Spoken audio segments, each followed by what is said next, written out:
लखनऊ में सीएम योगी ने 3 तलाक के मुद्दे पर बड़ा बयान दिया है। सीएम योगी ने उन लोगों पर हमला किया जो 3 तलाक जैसे गंभीर मुद्दों पर मौन हैं। सीएम योगी ने महाभारत के दौरान द्रौपदी के चीरहरण के मुद्दे पर भी चुप रहने वालों और 3 तलाक पर आज चुप रहने वालों से तुलना की।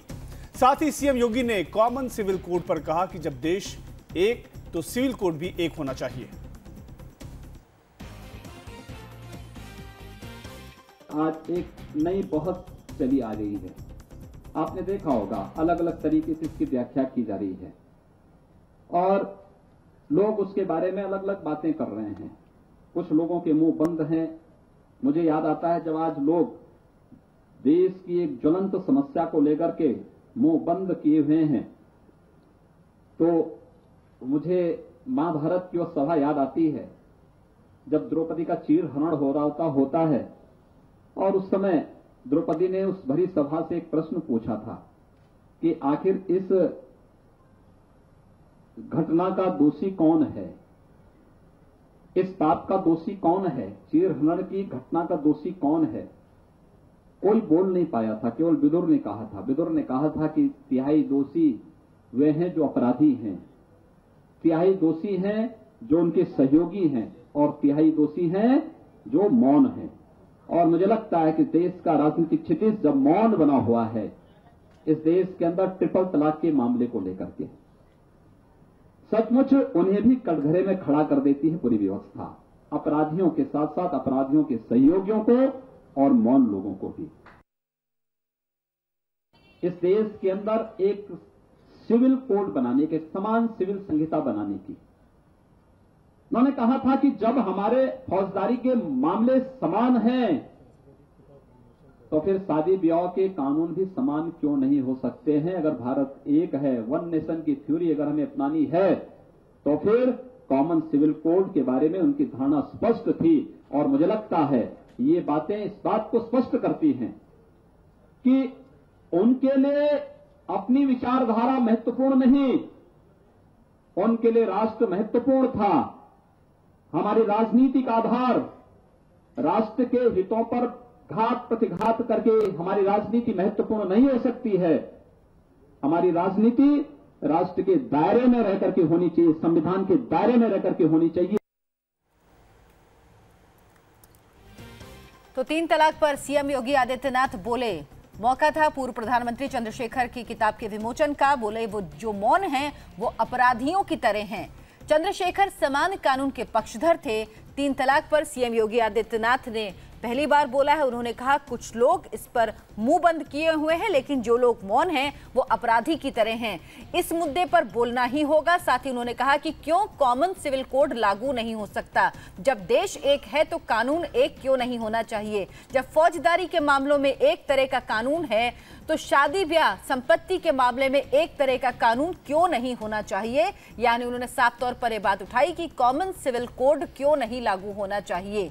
उन्होंने ट्रिपल तलाक को लेकर अपनी कड़ी प्रतिक्रिया दी। उन्होंने इसकी तुलना द्रौपदी के चीरहरण से की।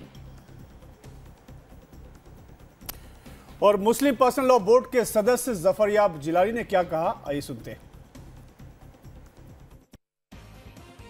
तो कुछ करें ना प्रधानमंत्री जी, 3 साल से कुछ कर तो रहे नहीं, हो सिर्फ बयान दे रहे हैं।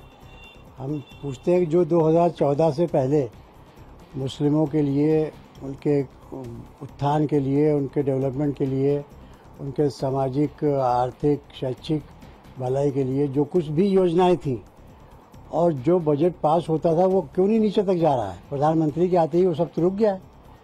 तो जो काम प्रधानमंत्री 3 साल से एक पैसे का नहीं कर रहे हैं मुसलमान औरतों के लिए, अगर उनको कुछ करना है तो ज़रूर करें।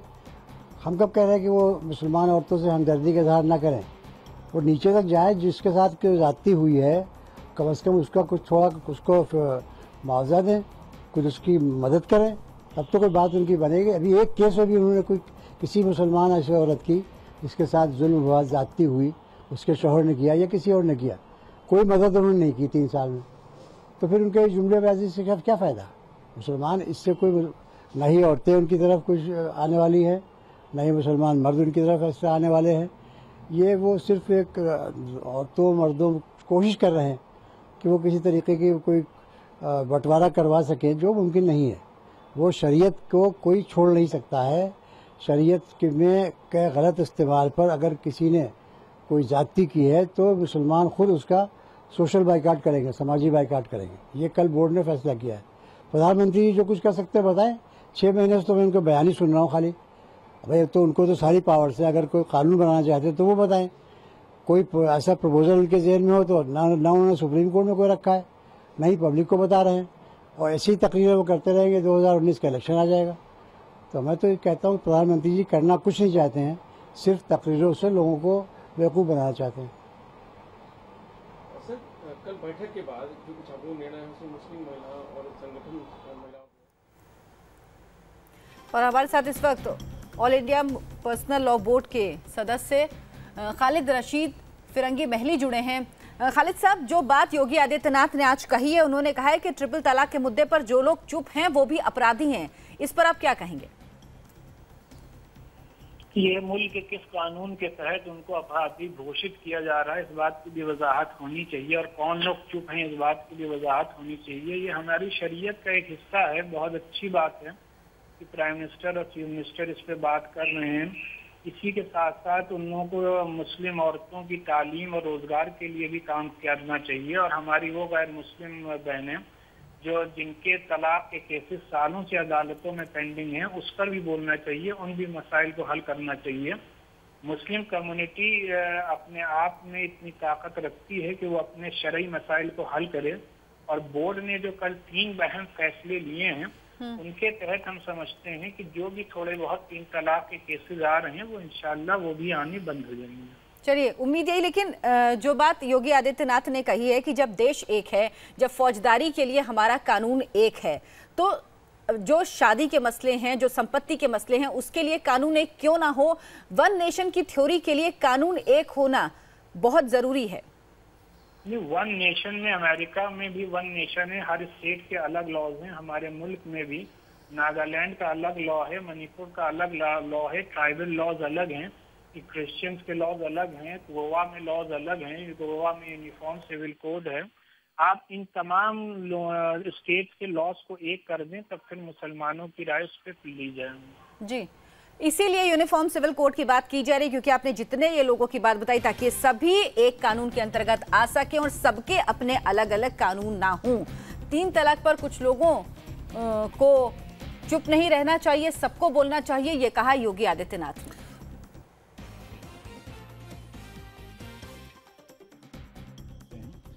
और ये भी तवक्को करते हैं कि मुस्लिम औरतों के जो मसाइल हैं, जो वाकई में मसाइल हैं, उनके जो तालीम और रोज़गार से मुताल्लिक़ मसाइल हैं, उस तरफ ज़्यादा ध्यान दिया जाए, क्योंकि 3 तलाक का मुद्दे बहुत ही कम केसेस आते हैं। और ऑलरेडी पर्सनल लॉ बोर्ड ने जो कल बड़े फैसले लिए हैं, उससे जो थोड़े बहुत केसेस आते हैं वो भी बंद हो जाएंगे। और हम ये समझते हैं कि हुकूमत को जो औरतें, जो नॉन मुस्लिम्स औरतें कोर्ट्स का चक्कर सालों लगाती रहती हैं जहेज़ और तलाक के सिलसिले में, उनसे भी सहानुभूति प्रकट करनी चाहिए, उनका भी मसला हल करना चाहिए। और हम ये समझते हैं कि जितनी भी हिंदुस्तान में औरतें हैं या मर्द हों, उनके जो भी मसाइल हैं वो हल करना हुकूमत की ही जिम्मेदारी हुआ करती है। सर, मुस्लिम महिलाएं हैं जो पीड़ित हैं, जो संगठन है, उनका ये कहना है कि जो मुस्लिम पर्सनल लॉ बोर्ड है वो हम लोगों के लिए कुछ नहीं कर रहा और अपनी बात पे खड़ा हुआ है। ये बात भी गलत है कि पर्सनल लॉ बोर्ड मुस्लिम महिलाओं के लिए कुछ नहीं कर रहा। पर्सनल लॉ बोर्ड में मुस्लिम औरतों की सफिशिएंट रिप्रेजेंटेशन है। कल भी आप लोगों ने देखा कि मुस्लिम औरतें आई, उन्होंने अपनी बात रखी। मुस्लिम औरतों ने खुद प्रेस कॉन्फ्रेंस को खिताब किया। बोर्ड ने अलग से पूरा एक मुस्लिम विंग बनाई है, जिसने कि पिछले 6 महीने में पूरे मुल्क में आधे मुल्क को कवर किया है। बड़ी बड़ी कॉन्फ्रेंसेस सिर्फ और सिर्फ औरतों की गई।